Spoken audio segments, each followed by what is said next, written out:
satte på treski og sånn en slags lede. Pulken oppå. Stå! Ikke ødelegge pulken. Det er tung for det. Ja, kom igjen! Ja!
Bak!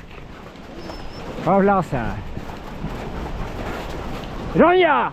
Kom her!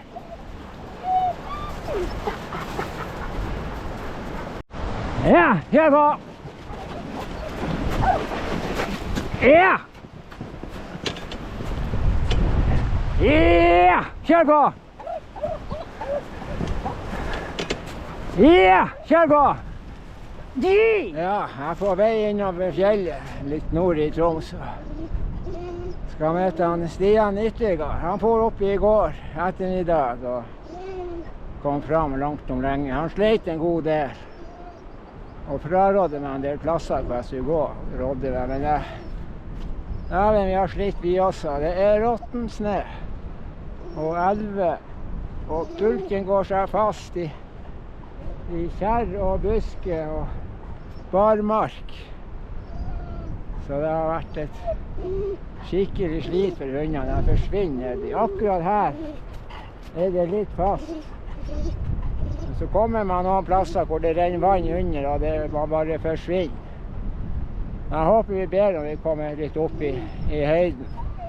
Jeg har brukt lang tid på den her første betten. Startet jo nede i sommer, og grønn skog nede der vi startet.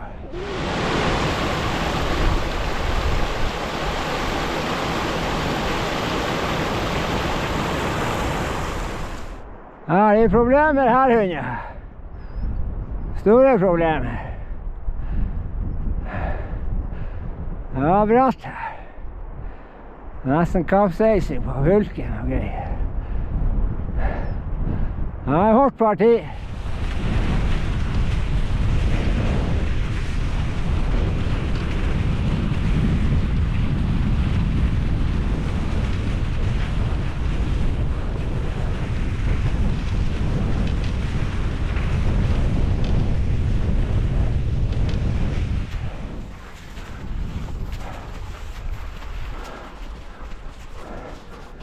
Ja, forsiktig, hunder. Her kan det gå sørpeskred. Her er typisk sørpeskredområde her, ja. Men det gikk bedre nå når vi kom litt flatere terreng, og snøen blir litt fastere, stort sett. Noen plasser går vi gjennom, men det blir bedre forhold nå. Vi prøver å unngå sørpeskred her. Ja, jeg får håpe det går bra over her, hunder. Men først må jeg ha vatt. Jeg er jævlig tørst nå. Der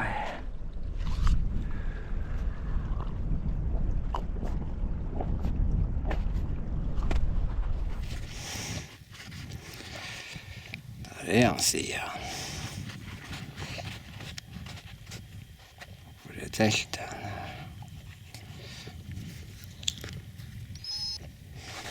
Jeg har en avtale med Stian Yttergård omtrent hvor han skal ha teltet sitt. Men jeg sliter med å få øye på det. Jeg bruker zoom-objektivet på kamera som kikker.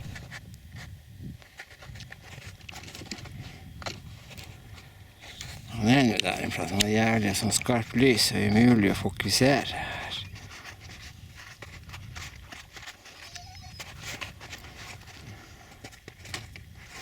Der teltet, ja. Til slutt får jeg øye på et telt. Der borte er Stian. Tror først at det er Stian sitt.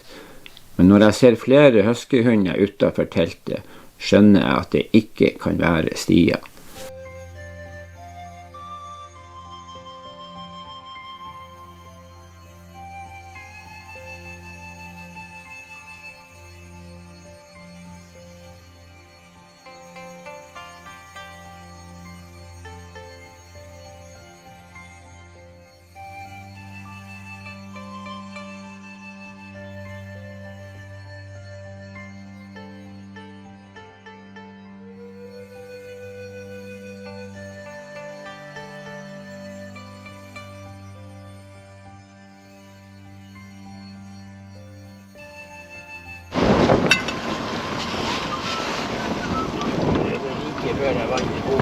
Ja, der kommer du, ja.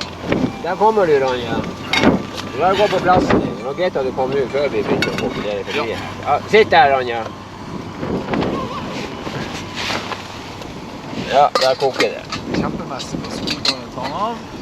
Og så hiver vi oppi 2,5 dl vann. Kan du åpne posen, så... Har du kniv på det? Ja, det har jeg.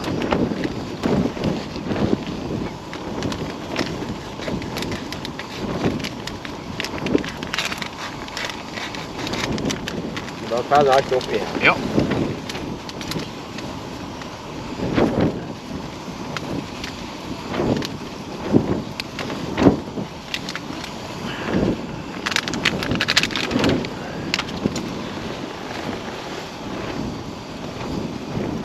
Det er den beste potetmoseløsningen, synes jeg, den Hoff. Hoff potetmos. Ok. Jeg har brukt mye. Det er jo to andre som lager potetmos, og det er jo Mills, og så er det den Maggi. Det er jo Mills jeg har. Ja. Jeg har prøvd alle tre, og har dotet ned på at jeg liker Hoff best, smaksmessig.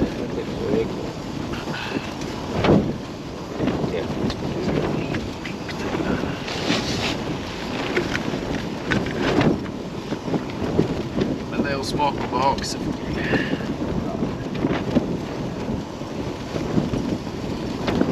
Det er jo ikke lett fint å lage. Veldig. Så er det faktisk, det er jo mye næring i dag. Det er jævlig mye karbohydrater, så gått langt. Ja. På den siste utmarsjen vi hadde i 2014, vi skulle ut av Akkan, altså på Finnmarksvidda. Ja. Det begynte å bli skralt med proviant, men det vi gjorde var at vi kokte opp en par poser potetmos og tilsatte bare masse flytende smør. Ok, ja. Og så gafflet vi det i oss før vi skulle ut, og marsjet vi over 8 timer på bare det. Ja, det var noe skikkelig kraftkost, det. Skikkelig kraftkost. Har du lukket den der? Ja. Kan den bare stå her? Ja. Stå i lukket. Satan, det er på hekt, jeg må klare å komme gjennom det her.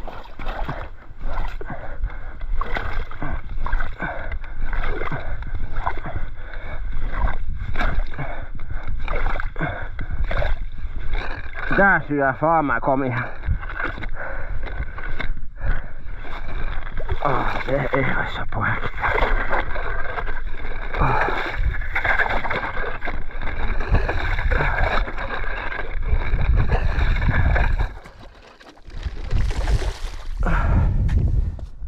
Ja, må man få enda en fordeling.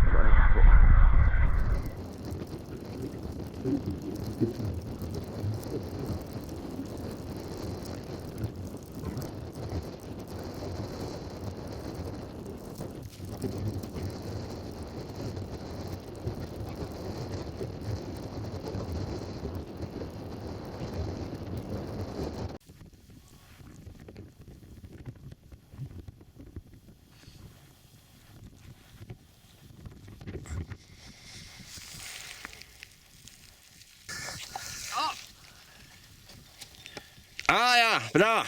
Ja. Fin, ja, fin matfisk. fisk, ja. Ja, men hvor bred han var over ryggen? Godt hold.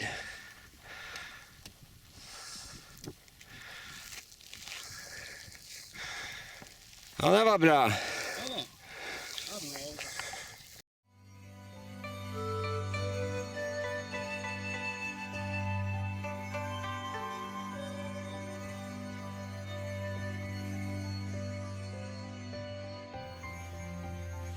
Naboteltet vårt tilhører villmarkingen Bengt Are Barstad, som skal bo 1000 dager ute i naturen. Han skal til Finnmark, og nå på vei fra Europavei 8 ved Galgojavre og over fjellene til Reisadalen. Det blir hans siste vinteretappe. I Reisa skal han skifte over til sommerutrustning, før han fortsetter på sitt eventyrlige prosjekt.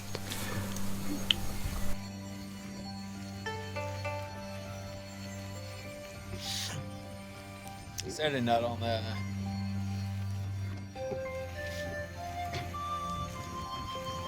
her innløpselva har blitt større i løpet av dagen. Du ser det, ja. Ja, det er den veien han får nå.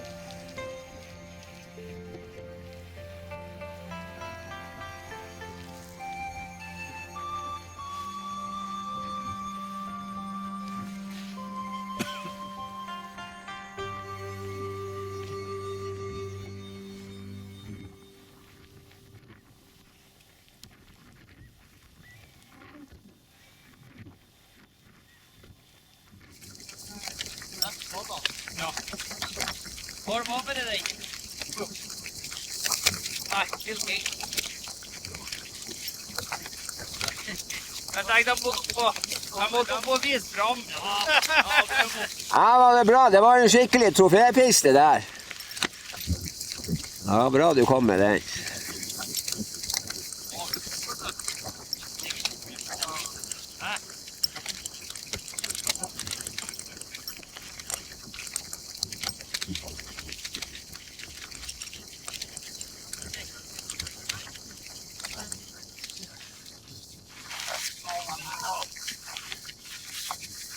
Det der mener jeg nå skal vi flytte til og skal vi kanskje litt til en halv tid i dag.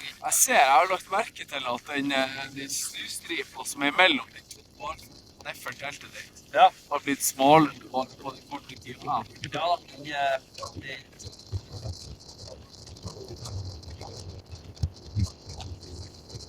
skummelt da, vet du, ved spesielt så er mye vind og det er varmt i tillegg.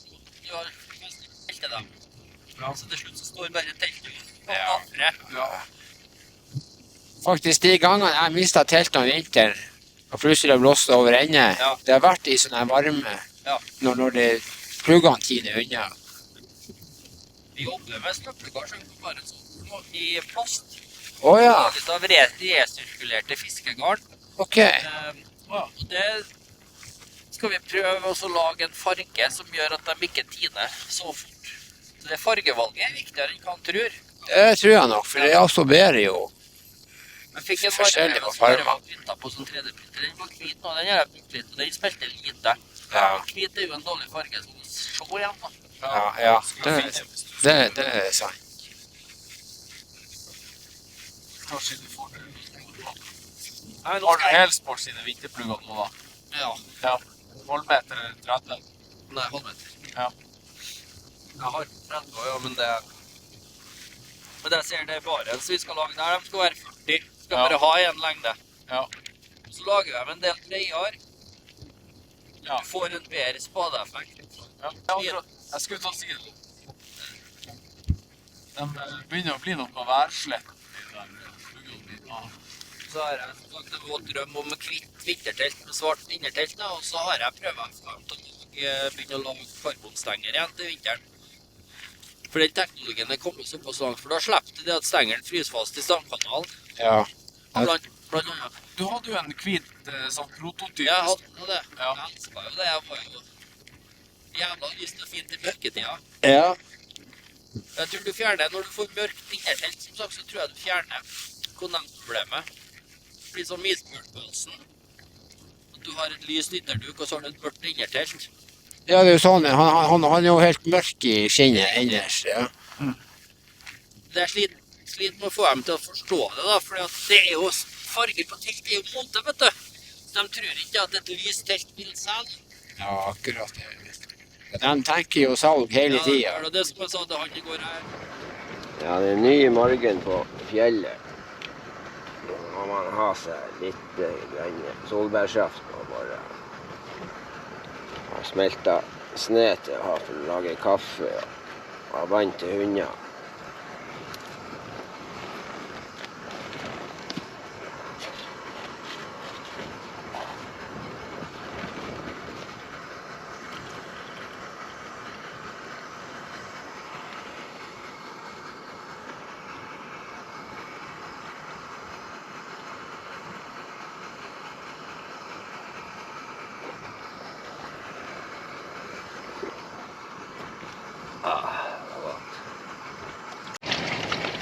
Ja, der ble det endelig mat på hundene.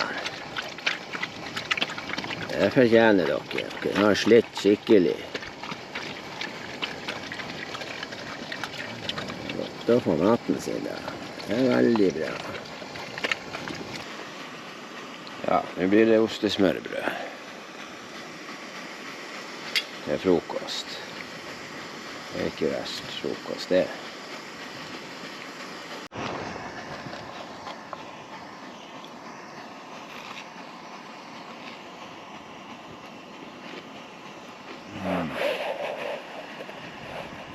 Det var nydelig med ostesmørbrød til frokost. Og litt kaffe.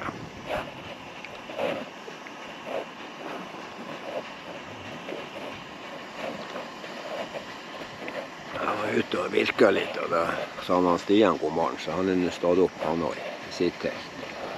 Jeg håper det blir noe fisk å få i dag, men det er veldig dårlig vindretning nordøst. De har fått en del fisk her, og de har kjent på storringer. Det er en del smått her også. Men de hadde annen vindretning, og de snudde på nordøst i går, så etter det så var det ikke noe bitt. De har dårlige erfaringer nordøst.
Slapp han, tror jeg.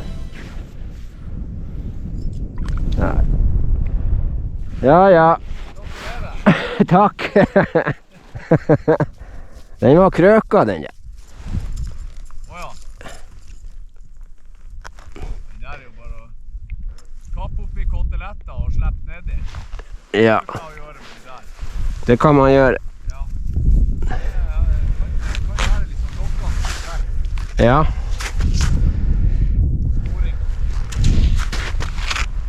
Jeg tok også forstoring. Jeg skar av bukfinn og litt stykker. Det vet jeg også samene bruker for å få storinger. Jeg fikk en på en jargajavre med det. Men jeg fikk ikke noe mer på det enn de andre, så da... Men det var nok greit å prøve.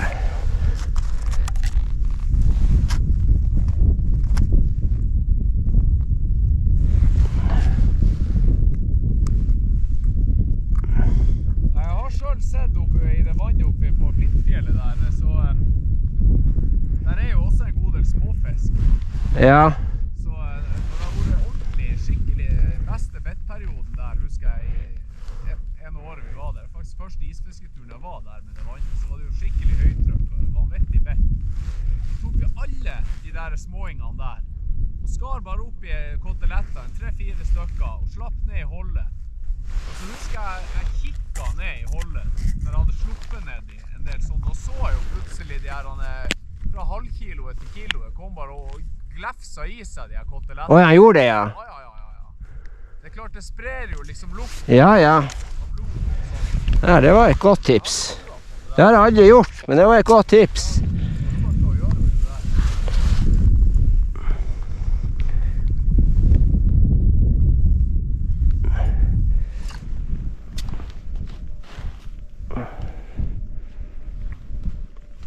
Du ser, kanskje det hjalp med de der. Her er større kar.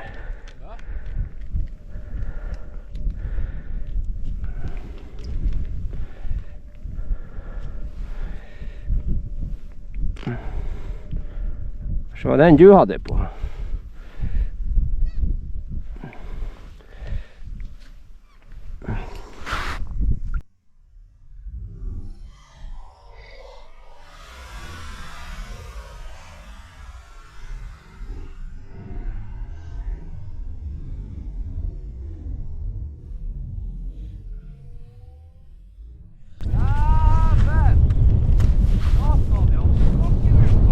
Ja.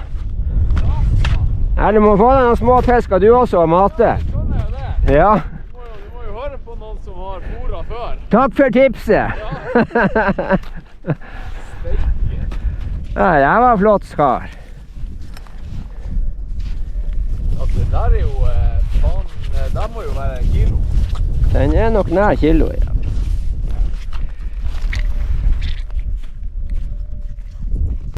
Men det ga effekt ganske fort, det der. Ja, du helvete, det var jo virkelig tro på at det der har noe først. Ja.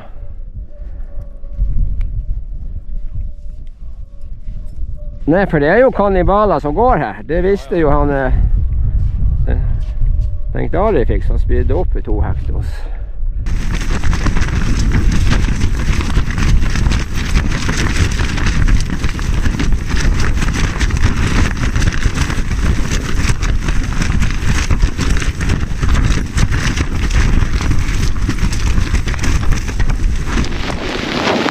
Ja, det ble ordentlig drittvær ute. Skikkelig drittvær.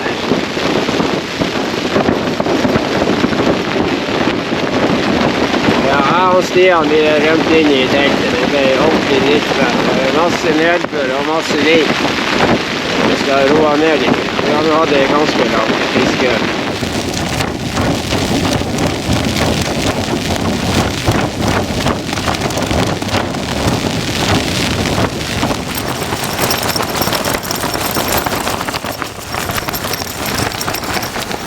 Ja, det var et helvetes liv ute. Det var et helvetes liv her. Her må vi prøve å fikse opp. Det skal nok bli snadje. Satser på det. Får vi vel ta røyefilet i morgen da. Det må vi. Vi fikk nå sorten til slutt. Ja. Du fikk sorten. Ja, men det var... Du er litt mer skyldig. Med det tipset om du hiver koteletter fra smårøy oppi. Ja, det der det fungerte. Ja. Man skal ikke kimse av fôre holdene med smårøy. Nei, det skal jeg huske på å gjøre flere ganger. Jeg tror han Bengt Are også likte den løsningen der. Åja, nevnte du den? Ja, jeg sa det til. Ja. Han skrattet godt da. Det var nok smart. Ja. Og det er jo noe av sorten her, så hvorfor ikke kultivere litt? Og Ja, visst. bruke dem til et eller annet. Ja, ja. Adolf Lindstrøm, han var jo sånn polarkokk som var med i mange av de her store ekspedisjonene fra Roald Amundsen og Fridtjof Nansen og Otto Sverdrup. Åja.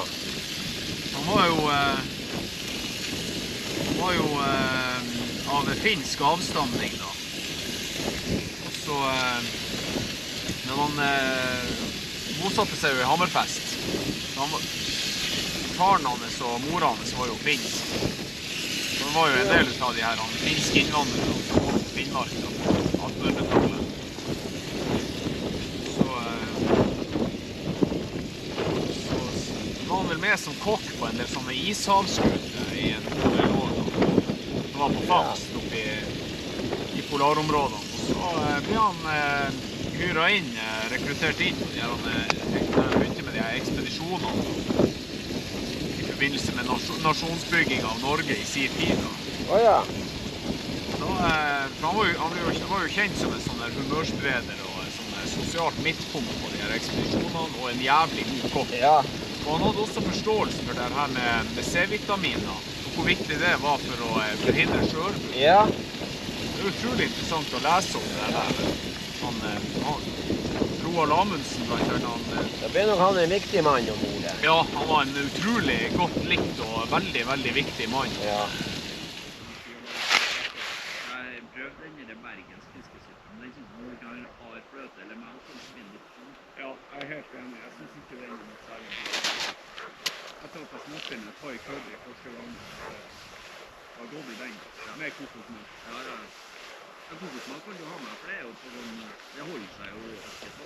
Ja, det gjør det. Det er jo på sånne pappemballasje nå. Ja. Det er jo gum. Ja. 2 stykker. Ja. Agnfisk. Dublé. Du tok jo dublé i stad også. Ja. Han har jo opphengsflue på den der. Jeg bare betaler så store timer. Jeg må ha store timer til filmen selv. Ja. Har du noen av de brukene dine borte med opphengere på? Nei. Jeg har ikke vært vant til det. Nå ser du det må jeg. Men er det i flue, eller er det ekstra krok med noe godt? Nei, er ikke det i flua du har der, Torgeir? Den opphengeren din. Ja. Det er i flua, ja. Ja, det er flua. Ja. Jeg bruker ofte å ha en flua som opphenger. Ja. Hvis det er skikkelig bitt, så er det ofte du får på begge. Ja. Når røya er bitt, så er det bare å fiske ut av helsike. Ja, det er det. Det var det. Jeg oppdaget jo det. Ja. Det var jo sånn at den tok jo før du slapp ned. Ja. Ja. Det var jævla rart at det skal være så forskjellig. Du ser han ender opp der. Ja, stemmer der. Det er den jeg skal følge, ja. Ja, det er den du skal følge. Men her går den rett ned da. Det her det er brattest. Ja, det er en sånn rygg som går her. Ja. Det ser du. Du må hele tiden bare holde deg på på østsiden av elva her. Ja. Saraelva. Men den er veldig fin. Du kommer... Det er liksom, her oppe igjen er det ikke noe vei. Det er bare... Det er selve denne kjerreveien. Han avsluttes omtrent her. Ja. Så, Men det her jeg lurer selv. Men her er det sikkert snø den er gjennom regnet med. ja, det kan være det. Og det kan ikke være det. Hvis jeg kommer ned hit, så er det ikke langt ned da, vet du. Det er litt avhengig, ja. Men jeg har gått opp og ned her 3 ganger. Fra påske på det tidligste og i pinsen Men på det dere bommet, seneste. er en stengt, eller er en... Det er noe sånn der, de har noen sånne reiselivsgreier her oppe på et sånt her platå her. Ja. Men hvis du ser...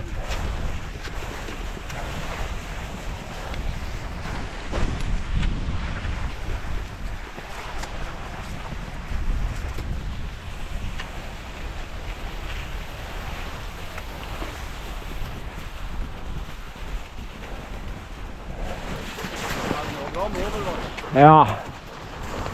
Ja, det.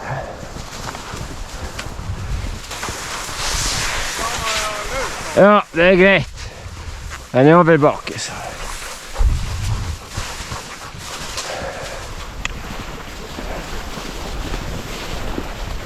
Ja, her. Ja. Ja, her. Ja.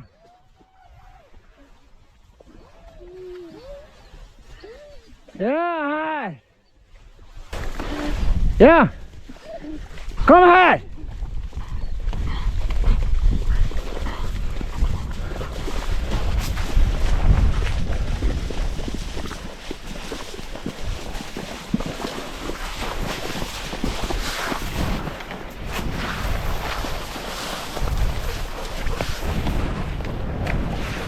Ja, det er gått greit så langt. Spørs det når vi skal i land på andre siden.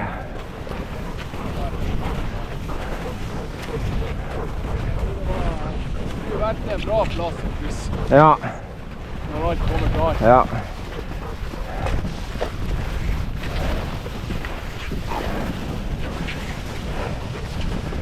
Så retningen videre der, skal vi følge opp sånn? Nei, jeg tror vi går mot venstre da.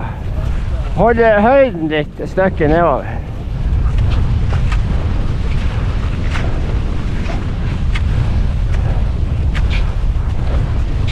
Prøv å følge der det er god fly så lenge som mulig. Ja.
Ja, det skal jeg. Stå! Sitt!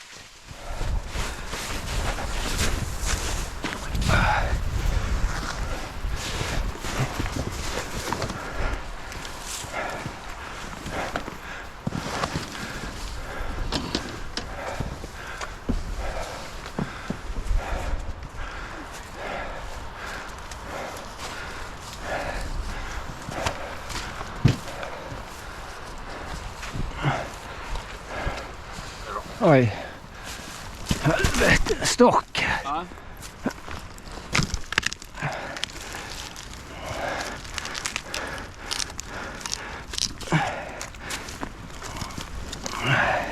Ja, nå begynner vel kanskje den artigste biten. Ja.